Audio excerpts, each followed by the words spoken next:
naabutan nyo ba yung mga sinasabing witnesses o driver, conductor, and passengers? Tama? Opo, sir. Nabuto namin, sir. Ibig sabihin ba habang sinusunog yung sasakyan, pinanood nila? Ganon ba gusto natin sabihin? Hindi po, sir. Bali, sila po ay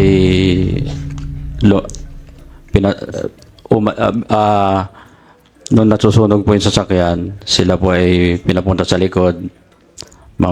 Tapos, and then, yung po ating mga victims is tumakbo po na papalayo, sir.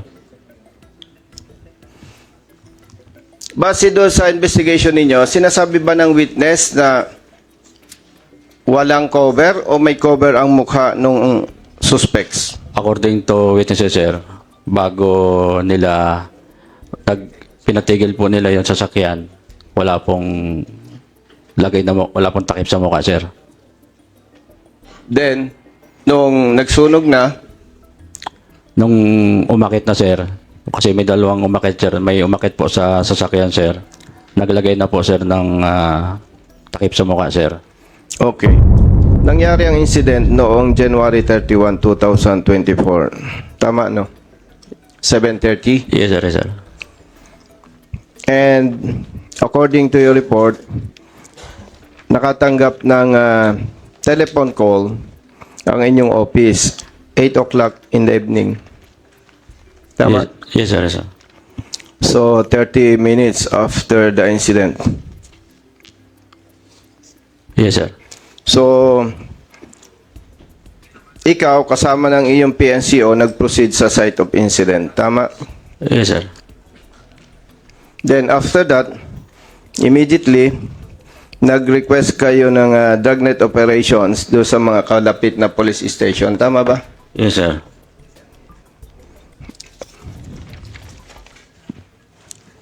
And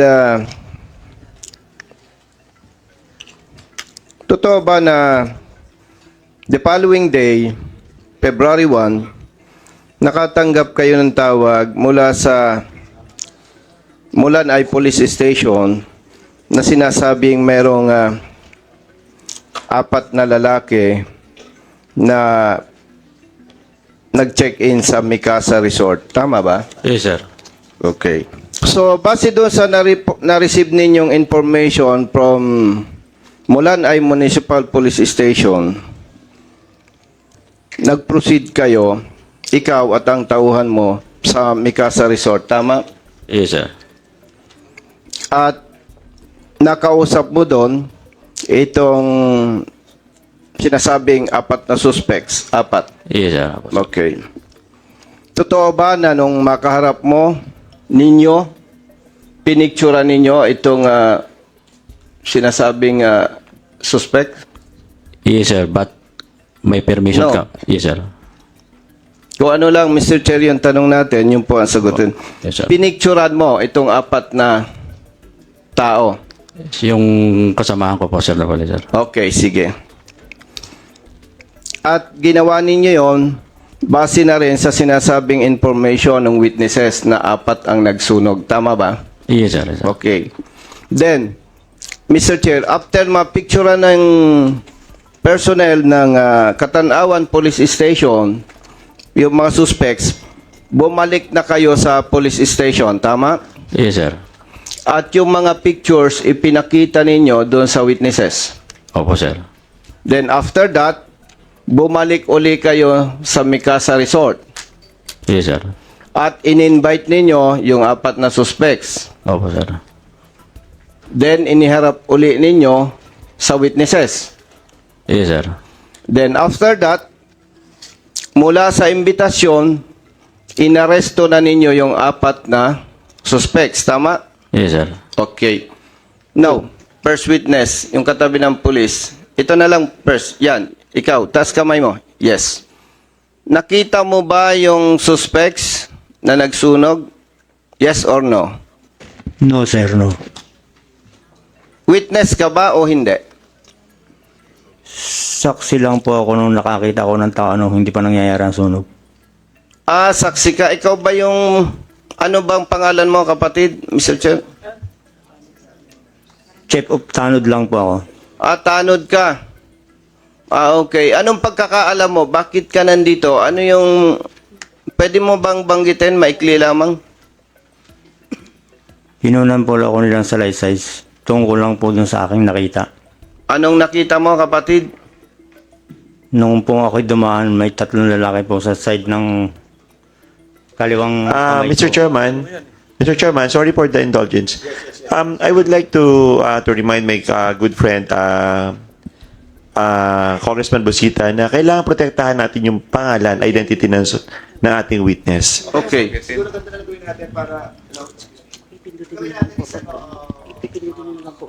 1, 2, 3, 4, 5. Because we have 5 witnesses, di ba? Yung 1, yung driver. Yung 2, yung conductor. Yung 3, yung passenger on the right side, nakalapit ng driver. And 4 on 5, yung nasa likod. Yun na lang, para at Yes. least medyo protect Thank you, natin Mr. sila. Chair. Okay. Number 1, driver. Pwedeng taas kamay. Kapatid, namukhaan mo ba yung suspects? Namukhaan mo? Opo. Okay. Nung bang makaharap mo yung suspect, may cover ba yung mukha niya? Wala. Wala po. Wala.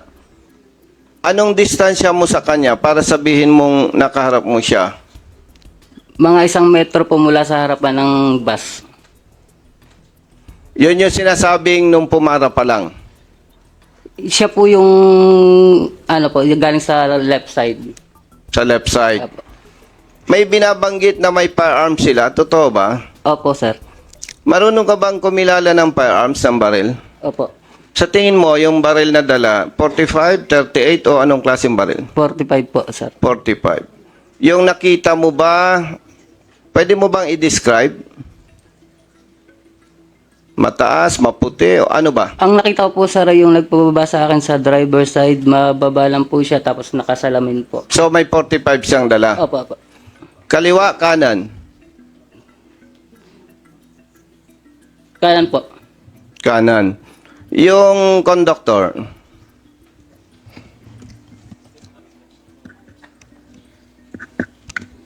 Conductor, taas kamay kapatid. Nung makita mo yung suspect, may cover ang mukha, wala?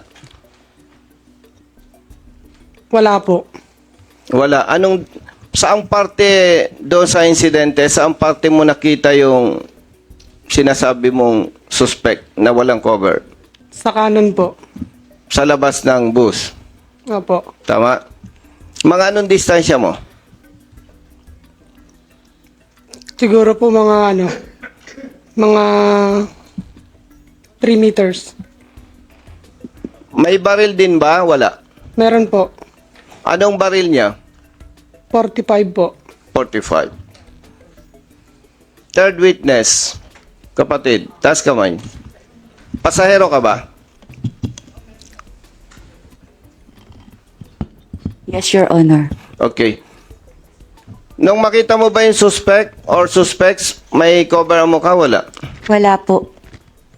Nung makita mo, nasa ang party siya, sa loob o sa labas ng bus?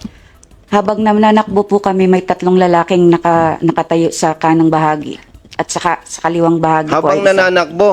Habang nananakbo po kami, nananakbo, nakikita na po. Habang nananakbo ang bus o... Yes po, ang bus, minibus, ay meron na po kaming nakitang 3 lalaki. Meron na po akong nakitang 3 lalaki sa kanang bahagi at 1 lalaki sa kaliwang bahagi. Kita po kasi siya sa light nung ilaw, nung bus. Kasi po ako nasa harapan. nakita mo dahil doon sa ilaw. Opo. Okay. May baril din. Lahat ba sila may baril? Wala. Nung sila'y nakatayo po dun, sir, edi habang nananakbo, nakatayo lang po sila, wala po akong nakitang baril. Saka ko lang po nakita yung baril nung pinababa na po kami. Nakita ko po yung 2 baril sa may pinto. Nakatutok po So, na ibig mo pinababa sabihin, kami. nung pababain kayo, hawak nitong mga suspects yung firearms sila. Opo, Your Honor. Nung bumaba na kayo, may cover na yung mukha o wala pa? Actually, Your Honor, nung bumaba ako, hindi ko po nakita kung may cover or wala yung kanilang mukha kasi po, na-tense na po ako dun sa 2 baril na nakita ko nung pagbaba ko ng pinto. Okay. So, Nung mag-conduct ng investigation yung police personnel ng Katanawan, balikan ko lang, Mr. Chair, nadatnan kayo doon sa vicinity, doon sa pinangyarihan ng pagsunog. Tama ba, witness? Kami po ay tumakbo din. Bumalik lang po kami doon sa crime scene, doon sa area nung may bombero na pong dumating. Mas nauna po kasing dumating ang bombero. Okay. Chief of Police, Captain De La Cruz, inaresto ninyo yung 4 na suspects. Warrantless arrest, no? Yes, sir. Walang warrant, di ba? Yes, sir. Yes, sir. Ano ba yung mga grounds para arestuhin natin ang individual or suspect without warrant? Pwede mo bang banggitin dito sa committee? Yes, sir. Bali doon sa pangyayari, sir. Hindi, pakibanggit mo, ano yung mga grounds para arestuhin mo yung tao o yung individual or suspect without warrant?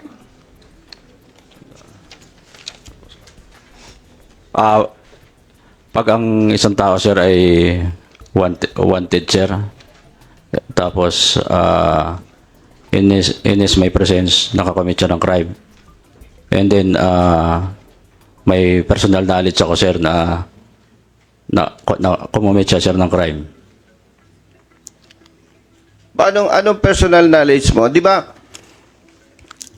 kaya ninyo kinuha yung tao, gusto ninyong banggitin o sabihin na ito ay resulta ng hot pursuit operation. Tama ba, mali? Tama, sir. Alam mo ba, Captain De La Cruz, kung anong ibig sabihin ng hot pursuit? Yes, sir. Ano? Ang hot pursuit, sir, ay isang kumbaga, sir, isang operation na kung saan ay dire-diretso, walang interrupt, sir, walang putol na operation, sir. Okay. Nakuha mo yung meaning. Ang tanong ko sa'yo, noong pinuntahan ninyo yung suspects, kinuhanan ninyo ng pictures, tapos bumalik kayo sa police station, ipinakita sa witnesses, then bumalik uli kayo para imbitahan. Tingin mo ba may kukonsider ito na hot pursuit operation o hindi? Mako-consider, sir. No.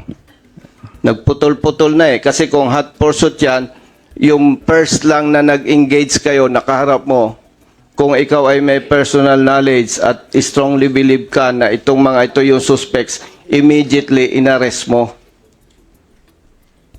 So, for me, with respect to Honorable Chair and other members of this Honorable Committee, illegal arrest ang ginawa ninyo.